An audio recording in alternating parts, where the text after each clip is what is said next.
All right, everyone, get ready for today's deep dive because we're going to be tackling the art of flirting. Oh, nice. Yeah, Always a fun one. always a fun one. We're looking at this guide. It's pretty playful. Claims to have the secrets to spark attraction and turn everyday conversations into something, I don't know, a little bit more exciting. Yeah. And who doesn't want that? Exactly. And one thing I find interesting about this source is that it really focuses on the importance of creating a certain kind of energy in the interaction. Oh, Like, it's not just about saying the right words, it's about, setting the stage for a playful connection. that's interesting. So how do you set the stage? Because the guide mentions moving beyond those, kind of generic compliments. Yeah. The ones we throw around without even thinking. Yeah, totally. It's so easy to just fall into that trap of using the same old tired phrases. Right. But a really effective compliment, a good one, it goes, a little deeper than surface level. Okay, so like instead of saying, nice dress, they suggest something like, wow, that dress was made for you. I have to admit, when I read that, I was like, ooh, cheesy. But then I thought about it, and maybe there's something to it. Yeah, I think there is. There's definitely something to be said for specificity. That second compliment, it feels more personal, right? It suggests that you're really seeing her, appreciating how she looks Right. in that particular dress. You're not just giving a blanket statement. It's a real, genuine observation. It makes a difference. Anyone can say, nice dress, but like that dress was made for you implies, you get her style, you're paying attention. Exactly. And it creates that little spark of connection because you're acknowledging something unique about her. I see, yeah. Now, the guide also talks about something they call semi-sexual compliments.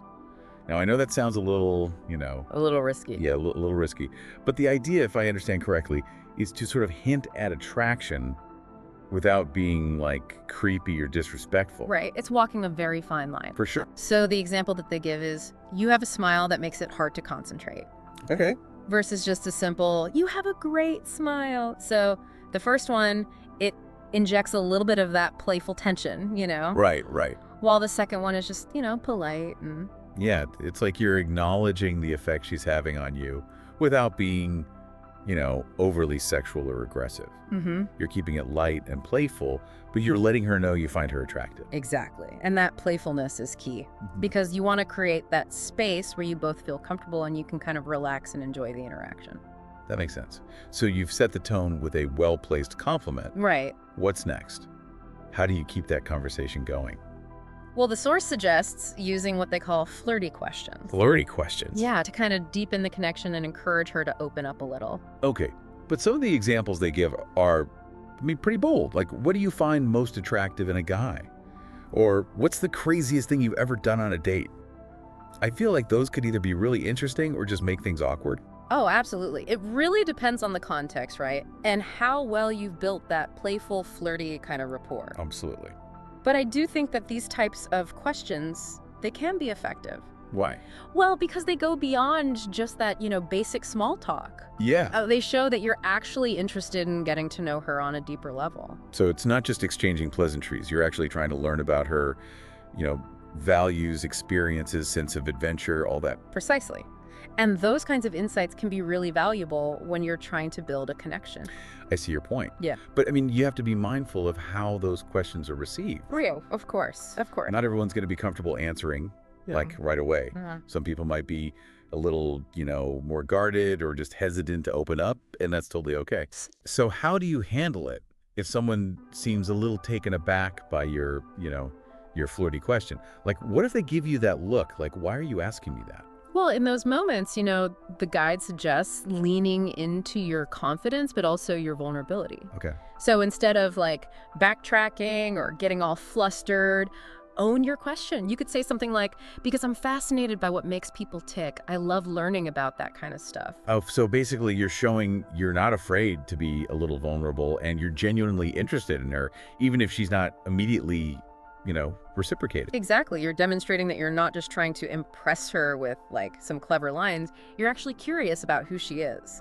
And thinking back to my own, dating experiences, I can see how that would be a lot more appealing than someone who just, clams up or starts apologizing for asking a question. It shows that you're self-assured, and I think that's attractive. It is. But it also highlights the importance of reading social cues. If someone seems genuinely uncomfortable, then it's super important to respect their boundaries. Right. And maybe shift the conversation to something a little lighter. Flirting should never feel forced or pushy. Yeah, it's all about finding that balance between being playful and being respectful. Oh, exactly. Okay, so speaking of playful, this next technique is, Playful misinterpretation. yes, playful misinterpretation. I have to say, that one, I kind of chuckled when I read that. It's a good one. Oh. It's all about injecting some humor and flirtation into the conversation by, well, playfully twisting her words. Okay, give me an example. I need to hear this in action. All right, so imagine she says, "That's a terrible shirt." Ouch. Instead of getting defensive, you could playfully say, "Wow, trying to get me out of my clothes already." Oh, okay, I see what they're doing there. So you're turning a potentially negative comment into like a playful, flirtatious exchange. Exactly. You're saying, hey, I know you're teasing and you're raising the stakes a little bit. It shows you're quick-witted and you're not afraid to engage in a little banter. Right. And that creates a sense of shared humor and maybe a little bit of intimacy, too. But I feel like this one, you got to be careful with this. Oh, definitely. You can't overdo it. Right. It's like a spice, a little bit can add a lot of flavor, but too much can just ruin the whole dish. A perfect analogy. A little playful misinterpretation goes a long way, but too much can come across as trying too hard or, even disrespectful. So moderation is key.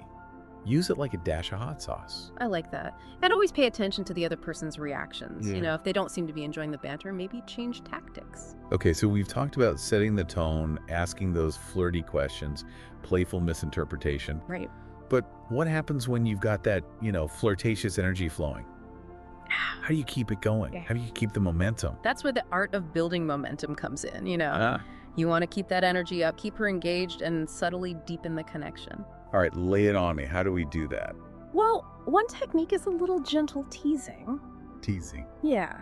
Like, say she mentions that she's a terrible cook. Yeah. You could playfully suggest, well, I guess I'll have to handle all the cooking in this relationship. Ooh, sneaky.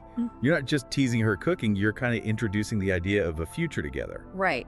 Playful, but it plants a seed. I like it. What else? Callbacks. Referencing something she said earlier. Oh, so like if she mentioned loving a certain band, I could say, I'm not sure I can trust someone who's that big of a fan of band name. Exactly. Shows you're paying attention, you remember, and you're engaging with her personally. Plus, keeps the conversation flowing.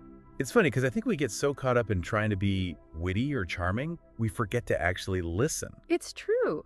Active listening, it's so crucial, not just for flirting, for everything. Yeah, when you really listen, you show respect, you value her thoughts. And that goes a long way in building attraction and connection. For sure. But not everyone's going to be instantly receptive to this, right? Some people are more hesitant. Definitely. That's where confidence and respect become even more important. How so? Well, the guide talks about staying calm, respecting boundaries. Don't take it personally if she's not feeling it. It's like, hey, I'm putting myself out there, but no pressure. Exactly. Shift gears, talk about something else. No need to force it.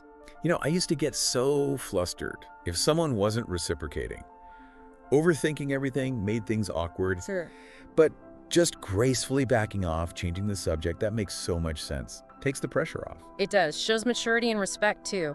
Flirting should be fun and enjoyable for both people. Shouldn't feel like a pressure cooker. All right, so we've got setting the tone, the questions, playful misinterpretation, building momentum. Yeah. What else is in this flirting masterclass? Well, they talk about the art of escalation. Basically deepening the connection, building anticipation once that flirting is going well. Ooh, things are heating up. So how do we escalate without being too forward, crossing any lines? Think about moving beyond those surface level compliments. All right. Offering something a bit more, intimate, like instead of complimenting her dress, you might say, I love how confident you are. It's incredibly attractive. So acknowledging a quality you admire, something beyond just looks. Nice. Anything about physical touch. That can be tricky. They do touch on it, but very carefully. Makes sense. A light touch on the hand or arm while making a point can create a spark, but crucial to be mindful of her comfort level, respect her space at all times. So important. Consent is key. No one should feel pressured or uncomfortable. Couldn't agree more. Read the signals, respond naturally and respectfully. It's about connection and intimacy. never at the expense of her comfort or boundaries. You know, this has been really fascinating. When we started, I was a little skeptical of this whole say these lines approach, but it's less about the specific words and more about the principles behind them. Confidence, playfulness, genuine connection. Exactly. It's about understanding how people interact and using that to create a more engaging and enjoyable experience for everyone involved. Even though this guide is for like a heterosexual male audience, do you think some of these ideas could be adapted for other situations? Absolutely. At its core, flirting is expressing interest, building connection in a fun, engaging way. That applies anywhere you want to spark attraction or deepen connection, regardless of gender or orientation. I love that. This deep dive isn't just about lines to memorize.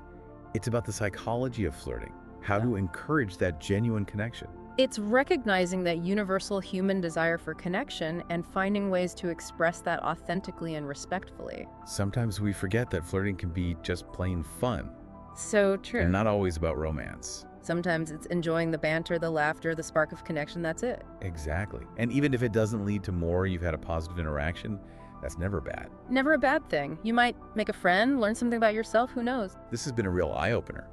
We went from, say these lines, to a much broader understanding of what makes flirting work. It's not about tricks or manipulation. Right, it's about being present, being engaging, creating a space for that genuine connection. It's about enjoying that dance of interaction and seeing where it leads. So before we wrap up, anything else to add? Any final words of wisdom? Just remember, flirting should be fun. Don't overthink it. Don't pressure yourself. Relax. Be yourself. Enjoy connecting with others. It's easy to lose sight of that sometimes. We focus on the goal and forget to just enjoy the moment, the connection, even if it's brief. Yeah, and at the end of the day, isn't that what it's all about? Connecting with other people, those moments of shared energy, the laughter. You know, it's interesting. As we've been going through this guide, it's clearly written for, like, a heterosexual male audience. Men trying to get a woman to flirt back. But it makes you wonder, what about the other side? Women who want to encourage a guy to flirt back. Does this advice still work? That's a great question. I think it speaks to how thought-provoking this source is. It gets us thinking beyond the surface. I mean, the basics, confidence, being playful, genuine interest, those are universal, right? Absolutely. The foundation of any good flirtation, no matter who you are. But there might be some nuances to consider with the specific techniques. Like, would some things work better for women than men? Or the other way around? That's a whole other discussion. Maybe a deep dive for another time. I like that idea. We'll have to keep that in mind.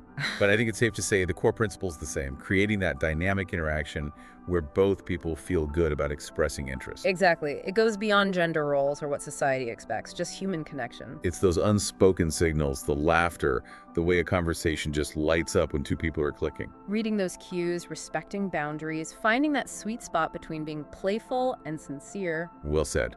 So to everyone listening, whoever you're trying to connect with, remember this flirting is an art, not a science. Be present, be yourself, and be open to what happens. Embrace the playfulness, have fun, and see where things go. That's all for this deep dive, everyone. Until next time, keep exploring, keep connecting, and keep those sparks flying.